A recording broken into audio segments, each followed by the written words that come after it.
அதிமுக தொகுதி பங்கீடு பாஜகவுக்கு 27. அதிமுக ரொம்ப தெளிவா கொஞ்சம் கொஞ்சமா அதிமுகவை கரைக்கிறது. தமிழக வெற்றி கழகத்துக்குள்ள எவ்வளவு பிஜேபி RSS வேட்பாளர்களை கொண்டு போய் நிறுத்த முடியுமோ நிறுத்துறது.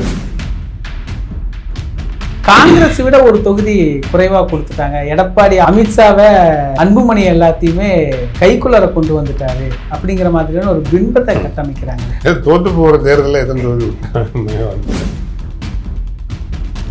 ஹைனா ஸ்ட்ராட்டஜின்னு சொல்லுவோம். சிறுத்தை புலி கஷ்டப்பட்டு வேட்டையாடி ஒரு மானம் வச்சிருக்கும். இதுல இந்த கழுதை புலிகள் எல்லாம் போய் அதை வந்து அதே அப்ரோச் தான் நோகாம நொங்கெடுக்கிற வேலையை அழகா செய்யறாங்க.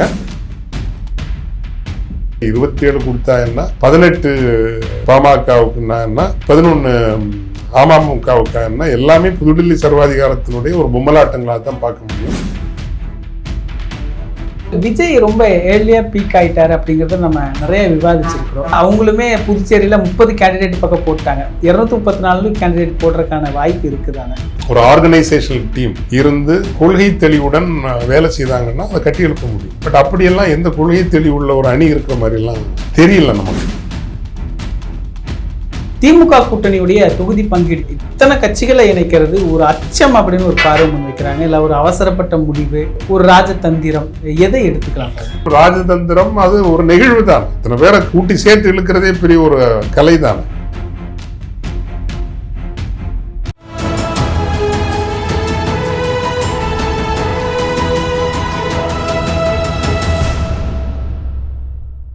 தமிழரம் நேயர்களுக்கு வணக்கம். இன்று நம்முடைய ஃபாதர் ஜெகத் கஸ்பர் அவர்கள் இணைந்துள்ளார். ஃபாதர் வணக்கம். ஃபாதர் வணக்கம். தேர்தல் களம் 2 கட்சிகளுமே தொகுதி பங்கீடுகளை முடிச்சிருக்கிறாங்க. அதிமுக தொகுதி பங்கீடு பாஜகவுக்கு 27. எப்படி பாக்குறீங்க சார்? அதிமுக ரொம்ப தெளிவா கொஞ்சம் கொஞ்சமா அதிமுகவை கரைக்கிறது. தமிழக வெற்றி கழகத்துக்குள்ள எவ்வளவு பிஜேபி RSS வேட்பாளர்களை கொண்டு போய் நிறுத்த முடியுமோ நிறுத்துறது. விஜய் புட்சாலின்னா கட்டாயம் ஏடிஎம்கேயோட மட்டும் பிஜேபியை கழட்டி விட்டு ஒரு அலையன்ஸ் வச்சுருந்தா உறுதியாக ஒரு 40 தொகுதியில் ஜெயித்திருப்பாங்க. தவேக்கா பொலிட்டிக்கல் ஃபோர்ஸாக நின்றுருப்பாங்க. விஜயகாந்த் பண்ண தப்பு பண்ணாமல் கொஞ்சம் கேர்ஃபுல்லாக அவர் ப்ளே பண்ணால் அடுத்த கட்ட அரசியலில் ஒரு முக்கியமான பிளேயராக நிற்கலாம். அது செய்யலை. பெரும்பாலும் அவங்க இதான் அவங்களுக்கும் கடைசி எலெக்ஷனாக, ஏன்னா அடுத்த எலெக்ஷனில் அவங்க ஒன் ஆஃப் த பிளேயர்ஸாக வந்துடுவாங்க. ஸ்டேயிங் பவர்லாம் இருக்காது. ஆர்கனைசேஷனல் பவர் இல்லாமல் நீங்கள் ஸ்டேயிங் பவர்லாம் அரசியலில் வராது. இந்த இடைவெளி காலத்தில் புதிய சக்திகள் எல்லாம் பல மாற்றங்கள் இங்கே நடக்கும்னு வச்சுக்கங்களேன். இப்போது தேவேந்திரகுல வேளாளர் சமூகத்தை வந்து எல்லா அரசியல் கட்சிகளுமே புறக்கணித்து வருகின்றன. சும்மா ஊர்கா போல் பயன்படுத்துகிறாங்க. அவங்க எவ்வளோ பெரிய ஒரு சமூகம், எவ்வளோ முக்கியமான ஒரு சமூகம். தமிழ் தொல்குடி சமூகங்களில் மிக முக்கியமான சமூகங்களில் ஒன்று தேவேந்திரகுல வேளாளர் சமூகம். அவங்கள யாருமே கண்டுக்கல. ஒரு அமைச்சரை கூட நம்ம ஒழுங்காக கடந்த 5 ஆண்டுகளில் 10 ஆண்டு ஒருத்தர் கூட நமக்கு பார்க்க முடியலையே. ஸோ நீங்கள் கேட்டனால 27 தொகுதிங்கிறது அவ்வளோட நிறுத்திட்டாருன்னு இவங்க புலகாங்கிதான் அடைகிறாங்க. பட் அவங்க கணக்கு இல்லை. ஒரு பக்கம் தமிழக வெற்றி கழகம் ஊடாக மினிமம் ஒரு 40-50 சீரியஸ் கேண்டிடேட்ஸை இவங்க உள்ளே கொண்டு வந்துடுவாங்க. கொண்டு வந்து அடுத்த கட்ட அரசியல் ஆயத்தமாகறாங்க. எப்படியும் தாவைக்க கூடாரவும் அடுத்து கலகலக்கும் இல்லைங்களா? பிரியத்தானே போகுது, பிரிகிற போகுது. இப்போ உள்ள நுழைக்கிறவங்க ஒவ்வொரு தொகுதியிலையும் ஒரு 5000-10,000 ஓட்டை அவங்க கண்ட்ரோல் பண்ண முடியும்னு வந்து நிற்பாங்க. ஸோ டெரிட்டரி பெனட்ரேஷன் சொல்லுவோம்ல, பிஜேபிக்கு இப்போ வந்து ஆட்சி அமைக்கிறது என்னைக்குனாலும் பீகார் மாதிரி நாங்கள் வந்து சேருவோம், என்னைக்குனாலும் மகாராஷ்டிரா மாதிரி நாங்கள் வந்து சேருவோம். இன்றைக்கி எங்களுக்கு தேவை டெரிட்டரி பெனட்ரேஷன். அந்த டெரிட்டரி பெனட்ரேஷனுக்கு 60-70 வருஷமாக கஷ்டப்பட்டு உருவாக்கி வச்ச இது இந்த உண்மையிலே இந்த ஹைனா ஸ்ட்ராட்டஜின்னு சொல்லுவோம். சிறுத்தை புலி கஷ்டப்பட்டு வேட்டையாடி ஒரு மானம் வச்சுருக்கோம். இதில் இந்த கழுதை புலிகள்லாம் போய் ஹைனா இருக்கு போய் அதை வந்து சாப்பிடும். அதே அப்ரோச் தான் பிஜேபி. இந்த என்ன சொல்லுவாங்க, நொங்கெடுக்கிற உணர்வு, நோகாமல் நொங்கெடுக்கிற வேலையை அழகாக செய்கிறாங்க. அதிமுக கரைச்சிட்டே வராங்க. 27 தொகுதியில் மட்டும் இல்லை, அங்கேருந்து ஏற்கனவே இப்போ செங்கோட்டையன் போல உள்ளவங்கள அங்கே தமிழக வெற்றி கழகத்தில் கொண்டு போய் நிறுத்தியாச்சு. ஸோ அந்த பொம்மலாட்டத்தை கரெக்டாக அவங்க செய்கிறாங்க. இவங்கெல்லாம் பொம்மைகள் தான். அது இன்றைக்கி இருக்கிற அதிமுகவாக இருக்கட்டும், தாவைக்கா இருக்கட்டும், ஒன்றிய புதுடில்லி சர்வாதிகாரத்தினுடைய பொம்மைகளாக மாறி இருக்கிறார்கள். அதனால் 27 கொடுத்தா என்ன, 18 பாமகவுக்குன்னா என்ன, 11 அமமுகவுக்கா என்ன, எல்லாமே புதுடில்லி சர்வாதிகாரத்தினுடைய ஒரு பொம்மலாட்டங்களாக தான் பார்க்க முடியும். அமமுக நான் அதான் வருத்தம் இன்னைக்கு கொடுத்தது நீ 5 வருஷத்துக்கு முன்னாடி பண்ணியிருந்தா இன்னைக்கு உங்கள் கட்சி எவ்வளவு நீங்கள் புதுடெல்லிக்கு போயிடலாம். அவங்க வந்து உங்கள்கிட்ட பேச்சுவார்த்தை நடத்தியிருப்பாங்க இல்லையா? நீங்கள் சசிகலாவை உள்ளே வாங்கி ஏங்க எல்லாம் என்ன இன்னும் என்ன இது காலம் முழுசு நீங்கள் வாழ போகிறீங்களா? எவ்வளவு கஷ்டமாக தெரியுமா வந்து அவர் என்ன இதுக்கு என்ன நேர்காணலுக்கு தொகுதி நேர்காணலுக்கு முன்னாள் முதல்வர் ஓபிஎஸ் அந்த வாங்க எனக்கு மனசுக்கு ரொம்ப கஷ்டமாக இருந்தது. நான் இல்லைன்னா அது அப்படி ஒரு பொழப்பு நமக்கு அவசியமே இல்லை. கௌரவமாக முன்னாள் முதல்வர் அப்படிங்கிற ஒரு அந்த தகுதியோடு நம்ம இருக்கலாம். வந்து எப்பேற்பட்ட கட்சி அந்த கட்சி, அந்த கட்சியினுடைய கொள்கைகளோடு நமக்கு உடன்பாடு இருக்குது இல்லை. எப்பேற்பட்ட கட்சி, நான் 5 முறை ஆட்சியில் அமர்ந்த கட்சி, இடஒதுக்கீட்டை பிற்படுத்தப்பட்ட மக்களுக்கு உறுதி செய்த ஒரு கட்சி, உயர்கல்வியை ஜனநாயகப்படுத்திய ஒரு கட்சி, தமிழ் உணர்வில் சற்றும் தலைக்காதவர்களை பெருவாரியாக கொண்டவர்களினுடைய கட்சி அண்ணா திராவிட முன்னேற்ற கழகம் இன்னைக்கு எப்படி வந்து நிற்குது பார்த்தீங்களா? ஸோ அதனால் வந்து ஏதோ அவங்க தொகுதி பங்கீடு இதெல்லாம் வந்து கரெக்டாக கையாண்டாங்கன்னு சொல்கிறதுல ஒன்றும் பெருமிதமெல்லாம் ஒன்றும் இல்லை. ஆனால் வெளிப்படையாக அவங்க சொல்லக்கூடிய விஷயம் என்ன அப்படின்னா 90 சீட்டு குறைஞ்சபட்சம் 45 சீட்டுன்னு கடைசி வரைக்கும் பேசினது. காங்கிரஸ் விட ஒரு தொகுதி குறைவாக கொடுத்துட்டாங்க. எடப்பாடி ஆளுமை திறனை நிரூபிச்சிட்டாரு. அமித்ஷாவை அன்புமணி எல்லாத்தையுமே கைக்குள்ளர கொண்டு வந்துட்டாரு அப்படிங்கிற மாதிரியான ஒரு பின்பத்தை கட்டமைக்கிறாங்களே. தோற்று போகிற தேர்தலில் எத்தனை தொகுதி விட்டாங்க வந்து அவங்களே நிறைய தொகுதிகள் தோற்று போகிறத விட அடுத்த தேர்தலில் பார்த்துக்குவோம், அடுத்த களத்தை கட்டுப்படுத்துவோங்கிறத அவங்களோட எய்மாக இருந்திருக்குமே தவிர இதில் வந்து ஜாலியாக விடை கொடுக்குறோன்னு சொல்லுவாங்கல்ல, சென்று வா அன்பு மகனே நீ சென்று வருவதற்கு முன்னால் ஒரு சந்தோஷம் உனக்கு அப்படிங்கிற ஒன்று தான். 170 தொகுதிக்கு மேலே போட்டிடுறாங்க ஃபாதர். இப்போ அவ்வளவு வலிமையான ஒரு கட்சியாக அதிமுக என்ன மாதிரியான நிலைப்பாடை எடுக்கும்?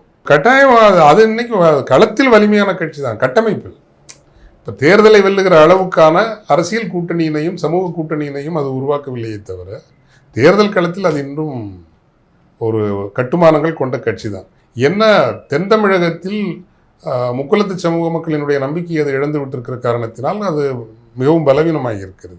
இப்போ தினகரன் உள்ள வர்றதுனால கொஞ்சம் அது சரியாகலாம். ஆனாலும் டெல்டாவில் அது அவ்வளோ பெருசாக சரி ஆகாது.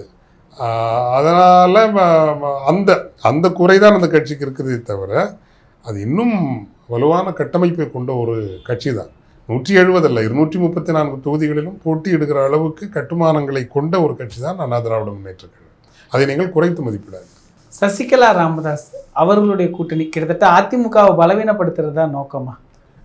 அதிமுக ஆக்சுவலி ராமதாஸ் ஐயா அவர்கள் நான் எந்த வகையிலும் விமர்சிக்க மாட்டேன். அவர் வந்து ஒரு ஒரு இன்னைக்கும் அவர் வந்து ஒரு ஆழ்ந்த தமிழ் பற்றாளர், தமிழ் இன பற்றாளர். சர்க்கிள் ஆகி அவர் ஒரு ஜாதி அரசியலுங்கிற அந்த ஒரு ஸ்டேட்ஸ்மேன் பாலிட்டிக்ஸை பொறுமையோடு அவர் கையெடுக்கலை. அப்படி அவர் எடுத்து விடாதபடி இப்போ வெளியிருந்து பல சதிகள் இருந்துன்னு வச்சுங்க.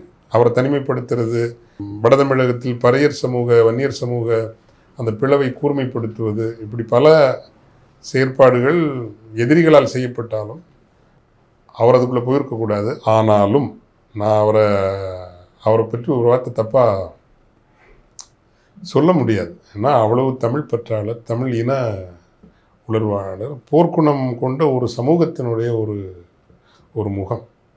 சசிகலா அவர்களை பொறுத்தவரையில் அந்த ஒழுக்க தார்மீகம் எதுவும் அவருக்கு இல்லை.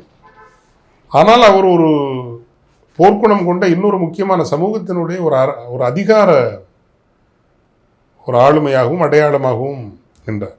அவர் முதல்வராகியிருந்தால் அந்த முக்குலத்து சமூகத்தினுடைய அரசியல் அதிகாரம் என்பது மிக வலுவானதாக தமிழகத்தில் இருந்திருக்கும். அப்படி வந்துடக்கூடாதுன்னு தான் பிஜேபி அவங்களை காலி பண்ணாங்க. சரி, அவங்களுக்கு ரிட்டையர்மெண்ட் ஸ்டேஜில் அவங்களும் ஒரு ஊராக போய் பேசுகிறதுக்கு இப்படி ஏதாவது ஒன்று இருந்தால் தானே பேச முடியும். அதனால் அவங்கள போய் நம்ம மனவருத்தப்படுத்துகிற மாதிரி எதுவும் செய்ய வேணாம். அவங்க எந்த தாக்கமும் ஏற்படுத்த போகிறதும் இல்லை, வெற்றி பெற போவதும் இல்லை, யாருடைய தோல்வியை உறுதி செய்ய போகிறதும் இல்லை, யாருடைய வெற்றியை உறுதி செய்ய போகிறதும் இல்லை. எதுக்கு நம்ம தமிழகத்தில் ஏதாவது சொல்லி அவங்க மனசை கஷ்டப்படுத்தணும், விட்டுடலாம். இதில் விஜய் ரொம்ப ஏர்லியாக பீக் ஆகிட்டார் அப்படிங்கிறத நம்ம நிறைய விவாதிச்சிருக்கிறோம். கிட்டத்தட்ட அவங்களுமே புதுச்சேரியில் 30 கேண்டிடேட் பக்கம் போட்டாங்க. பரவலாக்கமாக சொல்லப்பட்ட செய்தி என்னென்னா, இப்போ நம்மளுமே நிறைய நேர்காணல் எடுக்கிறோம். அதில் எல்லாருமே விஜய்க்கு கேண்டிடேட்டே கிடையாதுங்கிற ஒரு பார்வையை முன்வைக்கிறாங்க. 30 கேண்டிடேட் புதுச்சேரியில் போட்டாங்க. இப்போது 234 கேண்டிடேட் போடுறதுக்கான வாய்ப்பு இருக்குதானே? அவங்க எப்படி, அவங்களுடைய தாக்கம் எப்படி இருக்கும்? அதுதான் நீங்கள் ஒரு ஆன்டி எஸ்டாப்ளிஷ்மெண்ட் ஓட்டும் அவருடைய திரை வசீகர அந்த கவர்ச்சியும் ஒரு மாற்றம் வரட்டுமே அப்படிங்கிற பொதுவான விருப்பமும் ஒரு நல்ல எனர்ஜியை கொண்டு வருது. நல்ல ஓட் பெர்சன்டேஜ் வாங்குவாங்க, கட்டாயம் வாங்குவாங்க. பல தொகுதிகளில் அவர்கள் 2ஆம் இடத்திற்கு வருவார்கள். பல தொகுதிகள், கணிசமான தொகுதிகள் அவங்க அண்ணா திராவிட முன்னேற்ற கழகத்தை பின்தள்ளி 2ஆவது இடத்துல வருவாங்க. உடனே நீங்கள் கேட்காதீங்க அப்போது அதிமுக வலுவான கட்சினா சொன்னீங்க. ஆர்கனைசேஷன், பட் மக்கள், அந்த பொதுமக்கள் ஆதரவு, அந்த வசீகரம், சமூக கூட்டணி இருக்கான்னா அது அதிமுகவுக்கு இன்னைக்கு அதுதான் கரைஞ்சு போச்சு. பட் கட்சி கட்டமைப்பு பிரமாதமாக தான் இருக்குது.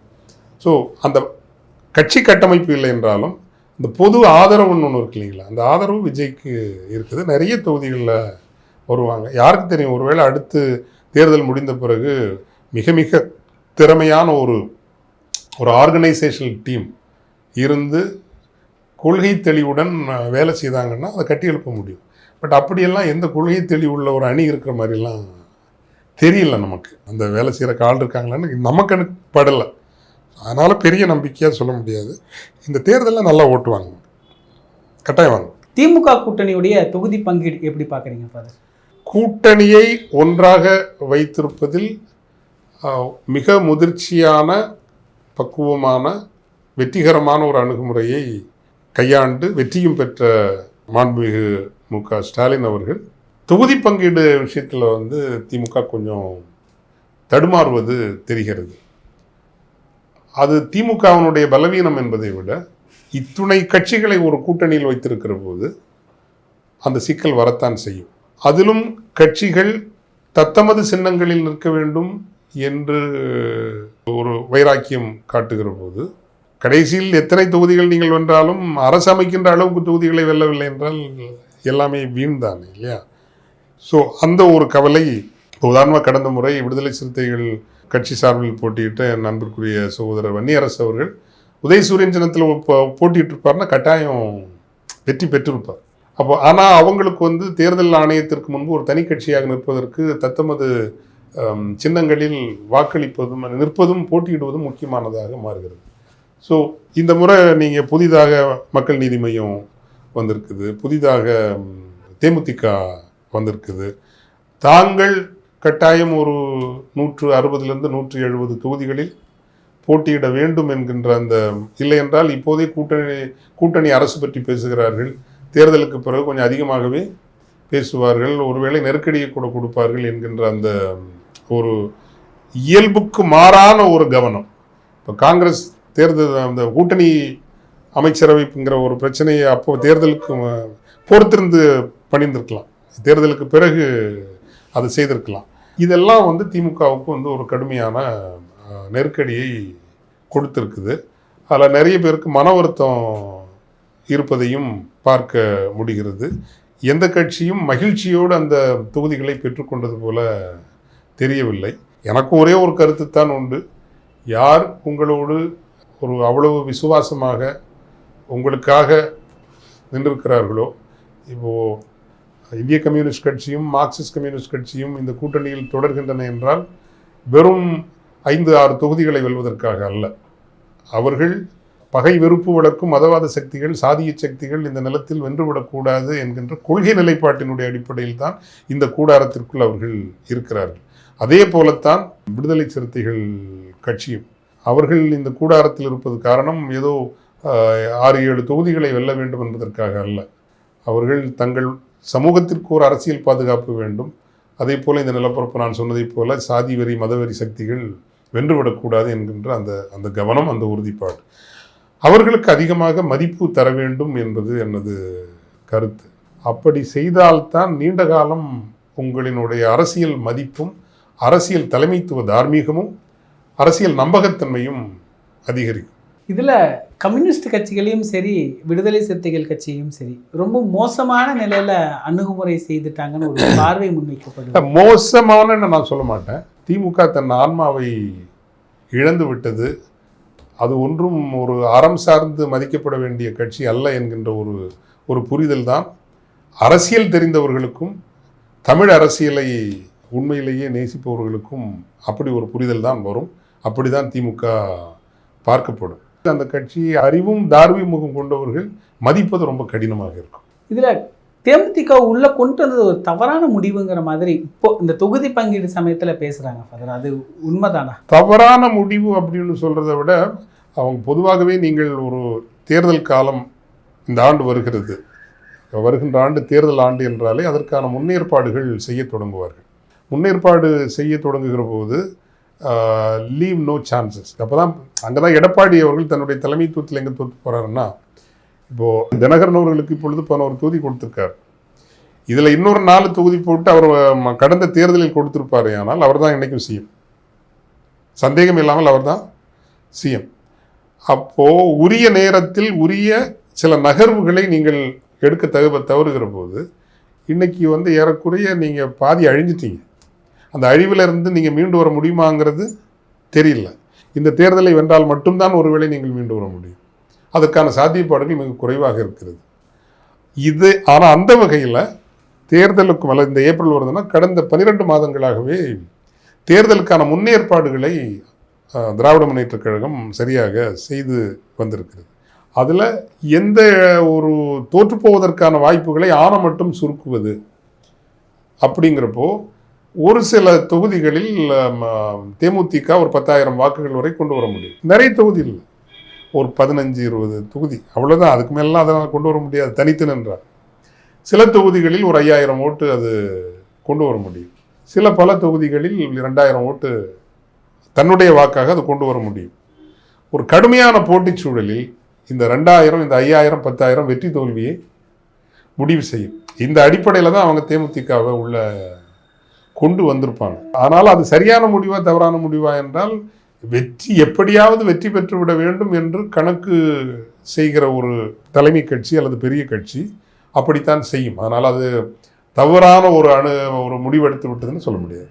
இப்போ காங்கிரஸ் இவ்வளவு கரர் காட்டி 3 தொகுதிகள் அதிகமாக பெற்றாங்க. இப்போ புதுச்சேரியில் இன்னும் நம்ம பார்க்குறோம், இன்னும் பிரச்சனை போய்கிட்டு இருக்கு. வேட்புமனு தாக்கலே நிறைவு பெற்றுருச்சு. இன்னும் அந்த தொகுதி பங்கீடு முடிஞ்சாலும் வேட்பாளர் நிறுத்தக்கூடிய இடங்களில் ஒரு பிரச்சனை வருது. விசிகா தனித்து போட்டி புதுச்சேரியில் அப்படின்னு அறிவிச்சிட்டாங்க. 3 தொகுதிகளில் நாங்கள் தனித்து போட்டிடுறோம், மற்ற தொகுதிகளில் ஆதரவு தெரிவிக்கிறோம். இப்படி ஒரு சிக்கல் இந்த காங்கிரஸ் திமுக கூட்டணிக்குள்ள ஆரம்பத்திலிருந்தே இருந்துகிட்டு இருக்கு. காங்கிரஸ் தொகுதிக்கு இன்னைக்கு உண்மையிலேயே தமிழகத்தில் தகுதியுடைய கட்சியானா கிடையாது. தொகுதிகளை பெற்றுக்கொண்டு அந்த அளவுக்கான வாக்கு சதவீதத்தை அது கொண்டு வருமா என்றால் கிடையாது. ஏன் ஒரு 10 ஆண்டுகளுக்கு முன்பு காங்கிரஸ் திமுக கூட்டணியில் இருந்தால்தான் சிறுபான்மை மக்கள் திமுகவை நம்புவார்கள் என்கின்ற ஒரு நிலை இருந்தது. இன்னைக்கு அந்த நிலையும் இல்லை. காங்கிரஸ் இல்லை என்றாலும் திராவிட முன்னேற்றக் கழகத்தை சிறுபான்மை மக்கள் தங்களுக்கான ஒரு அரசியல் பாதுகாப்பாக அவர்கள் நம்புகிறார்கள். ஆனால் காங்கிரஸுக்கு இருக்கிற தனித்துவம் என்பது ஒரு பிராந்தியத்தில் பல தொகுதிகளினுடைய வெற்றி தோல்வியை அது முடிவு செய்ய முடியும். இப்போ கன்னியாகுமரியில் 6 தொகுதி இருக்குதுன்னா அந்த 6ல் 4 டெஃபினட்டாக திமுக கூட்டணிக்கு, 2 தொகுதிகளில் கடுமையான போட்டி இருக்கும். அந்த கடுமையான போட்டியிலும் ஒரு தொகுதியை உறுதியாக திமுக கவனமாக உழைத்தால் அப்போ 6ல் 5 தொகுதி திமுக கூட்டணி வெற்றி பெற முடியும். ஆனால் காங்கிரஸ் இல்லைன்னா நடக்காது. காங்கிரஸ் இல்லைன்னா ஒரு 3-4 தொகுதி அதிமுக பாஜக கூட்டணி இன்னைக்கு வெற்றி பெறக்கூடிய ஒரு நிலை.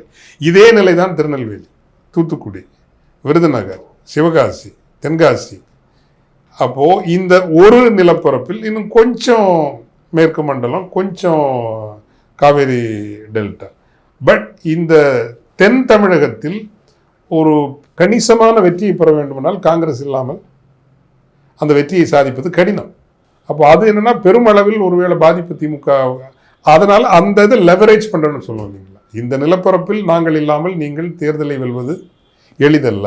இப்போ அதை வச்சுட்டு இவங்க தொகுதிகளையும் அதிகமாக கேட்குறாங்க. அவங்க கூட்டணி ஆட்சி வரைக்கும் நின்னாங்க. ஏதோ ஒரு வேளை அது ஒரு புயல் அப்படியே அது இந்த பக்கம் வராமல் ஆந்திர பக்கம் போன மாதிரி பாண்டிச்சேரி பக்கம் போய் புயல் கரையை கடந்ததுங்கிற மாதிரி அங்கே கரையை கிடக்குது, புயல் அடிக்குது, இங்கே தமிழ்நாடு தப்பிச்சுன்னு வச்சுக்கலாம். இதுதான் என்னுடைய பார்வை. இதில் இவ்வளவு கூட்டணி கட்சிகள், இத்தனை கட்சிகளை இணைக்கிறது ஒரு அச்சம் அப்படின்னு ஒரு பார்வை முன் வைக்கிறாங்க. இல்லை ஒரு அவசரப்பட்ட முடிவு, ஒரு ராஜதந்திரம், எதை எடுத்துக்கலாம்? ராஜதந்திரம் அது ஒரு நெகிழ்வு தானே. இத்தனை பேரை கூட்டி சேர்த்து இழுக்கிறதே பெரிய ஒரு கலை தானே. பட் அதில் வேல்முருகன் அவர்கள் வெளியேறியிருக்கிறார். அப்போ தனக்கு 2 தொகுதிகள் கேட்டு தரவில்லை என்பதை விட நான் முன்வைத்த 10 கோரிக்கைகளை அவங்க சீரியஸாக கூட கேட்கல. இது ரொம்ப முக்கியமான ஒரு விஷயங்க. சீரியஸாக கூட கேட்கல. இதுதான் திமுகவின் மட்டில் நமக்கு இருக்கிற அச்சம். அதனுடைய எதிர்காலம் மட்டும் இன்றைக்கி என்னென்னா இவங்க வந்து ஒரு ஒரு தெனாவட்டு ஒன்று இருக்குது, பணம் இருக்குது, நம்ம வந்து மேனேஜ் பண்ணிக்கலாம், ரொம்ப நாள்லாம் மேனேஜ் பண்ண முடியாது. இன்றைக்கி அதிமுக படுற இதே அவஸ்தையை ஸ்டாலின் அவர்கள் தலைமை இல்லாத ஒரு 2031 இருக்குமே ஆனால் கட்டாயம் திமுக சந்திக்கும். எழுதி வைத்துக் கொள்ளுங்கள், இதைவிட மோசமாக திமுக சந்திக்கும். அப்போது உங்களுக்கு யார் நிற்கணும்னா உங்களோட ரியல் கன்ஸ்டிட்யூன்சி உங்களோட நிற்கணும். அதில் உங்களோட நிற்கிறது சிறுத்தைகள் நிற்பார்கள்.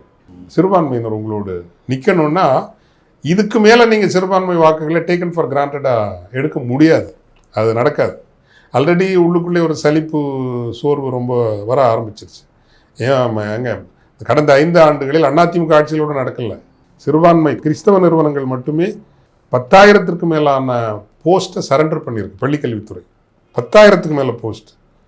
இதில் நான் இன்றைக்கும் குற்றச்சாட்டு வைப்பேன், நிதித்துறையும் கல்வித்துறையும் இணைந்து ஒரு RSS அமைச்சகங்கள் போலத்தான் செயல்பட்டிருக்கிறார்.